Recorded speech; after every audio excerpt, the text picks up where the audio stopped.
1 Roi chapitre 3, à partir du verset 7 à 12. Maintenant, Éternel mon Dieu, tu as fait régner ton serviteur à la place de David mon père. Et moi je ne suis qu'un jeune homme, je n'ai point d'expérience. Ton serviteur est au milieu du peuple que tu as choisi, peuple immense qui ne peut être ni compté ni nombreux, ni nombré à cause de sa multitude. Accorde donc à ton serviteur un cœur intelligent pour juger ton peuple, pour discerner le bien du mal. Car qui pourrait juger ton peuple, ce peuple si nombreux?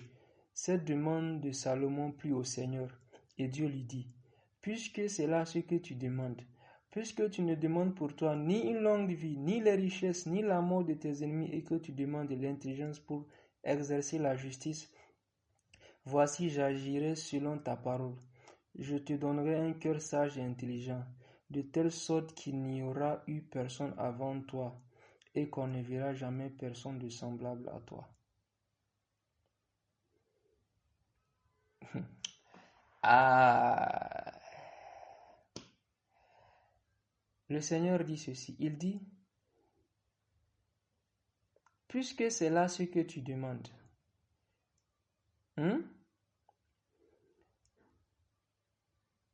puisque tu ne demandes pour toi ni longue vie, ni richesse, ni la mort de tes ennemis, et que tu demandes de l'intelligence pour essayer la justice, voici j'agirai selon ta parole. La volonté de Dieu est pour ton bien. Yes. Qu'est-ce que j'ai dit? La volonté de Dieu est pour ton bien. Aujourd'hui, la raison pour laquelle beaucoup de personnes ont peur d'aller demander la volonté de Dieu, c'est parce que nous avons des idées préconçues.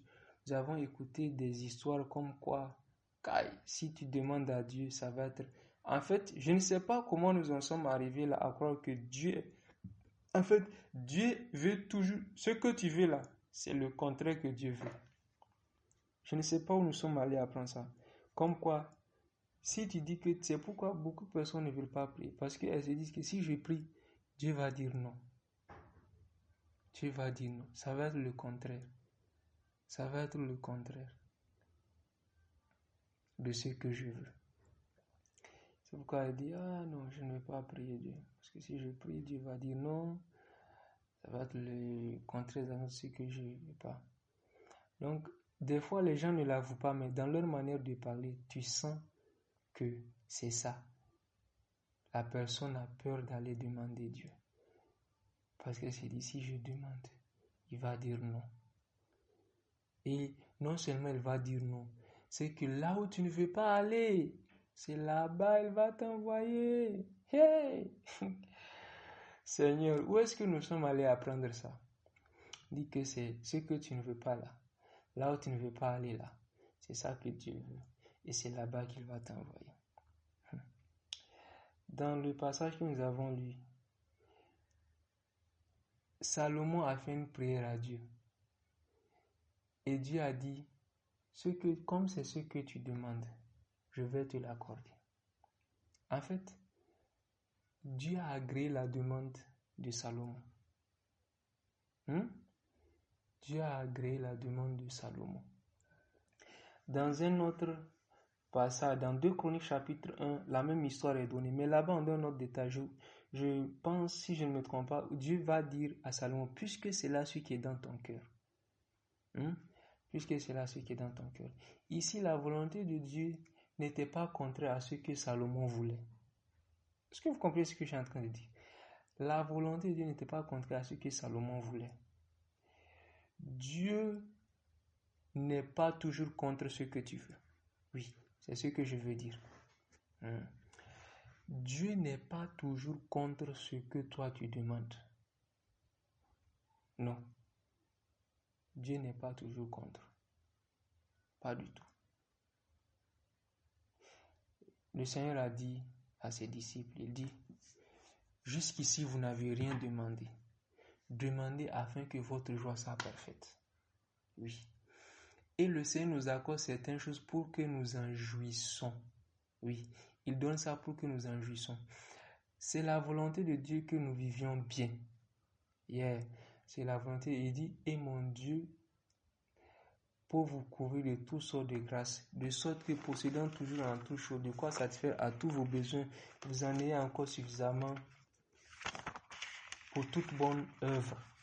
Que vous en ayez encore suffisamment pour toute bonne œuvre. C'est ce que la parole de Dieu nous dit. Dans 2 Corinthiens chapitre 9, le verset 8.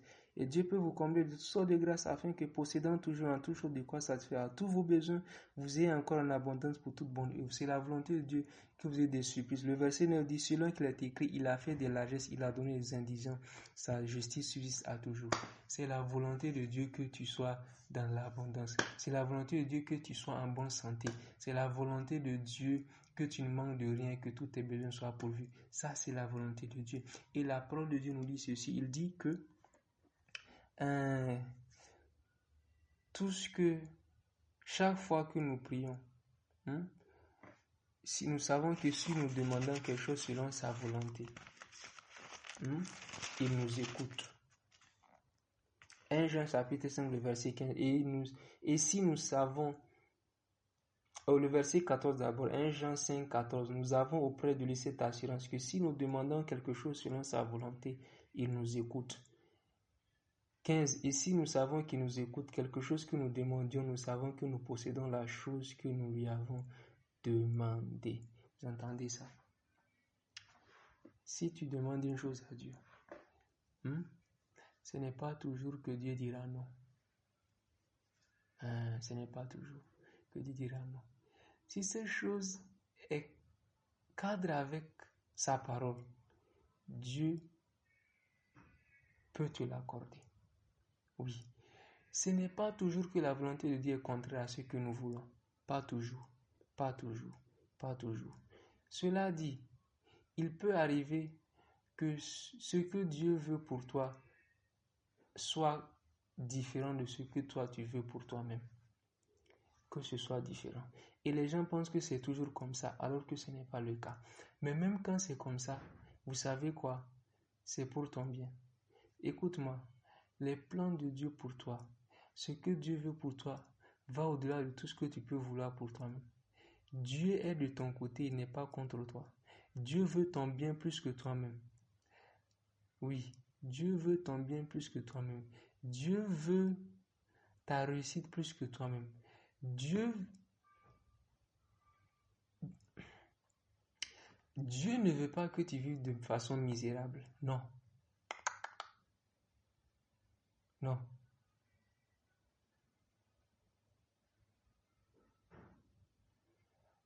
Quand la volonté de Dieu arrive que cette volonté est contraire à ce que nous voulons, nous devons apprendre dans ces moments-là à faire confiance à la nature, au caractère de Dieu.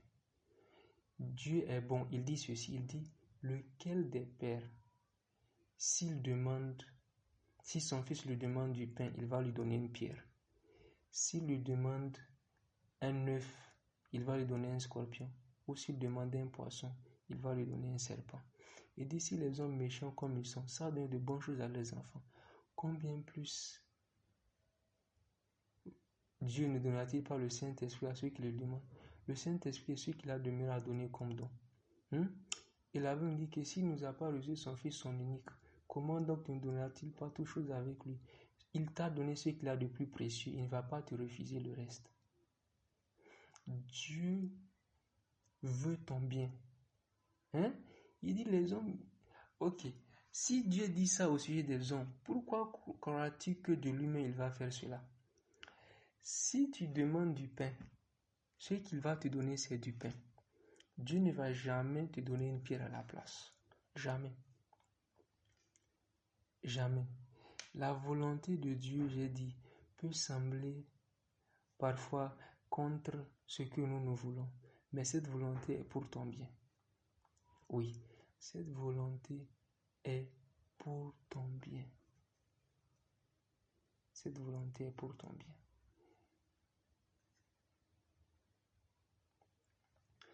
Tout au long des Écritures, lorsque vous lisez, vous verrez, dans Hébreu, on nous dira que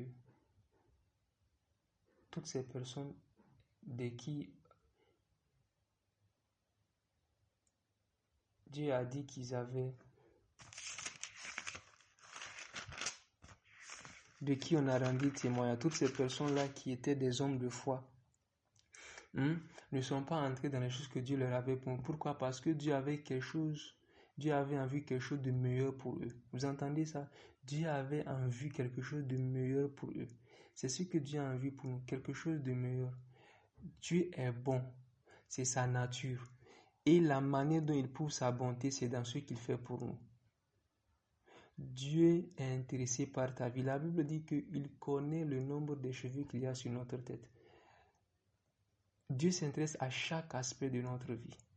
Absolument chaque aspect de notre vie. Chaque domaine de notre vie intéresse Dieu. Voici pourquoi il est important d'impliquer Dieu dans tout ce que tu fais. La Bible dit, reconnais-le dans toutes ses voies.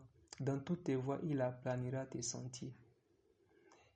Tous les domaines de ta vie, que ce soit tes finances, ton domaine, le domaine sentimental, que ce soit ton travail, ton foyer, absolument tous les domaines. Il ne doit pas y avoir un domaine de ta vie où tu exclus Dieu. Non. Amène tout devant lui. Remets-lui absolument tout. La volonté de Dieu est pour notre bien. Lorsque le serviteur de Moïse, d'Abraham, est allé chercher une femme pour Isaac, Isaac n'avait jamais vu la femme. Mais quand on a pris la femme, on dit qu'elle était comment? Belle de taille, belle de figure. Quand on l'a amenée, Isaac aurait pu dire, je ne la connais pas, je ne veux pas, laissez-moi choisir. Mais non, la Bible dit que quand il a pris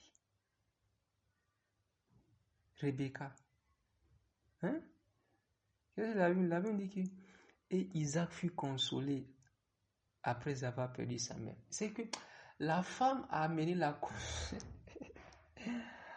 oh Dieu.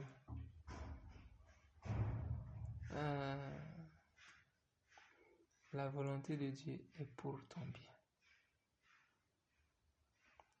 La volonté de Dieu est pour ton bien. Dieu veut ton bien. Il ne faut pas écouter ceux qui disent que. Et il ne faut pas avoir peur de consulter Dieu. Seigneur, qu'est-ce que tu veux que je fasse? Seigneur, qui est-ce que tu veux? Et lorsque cette volonté est regardez.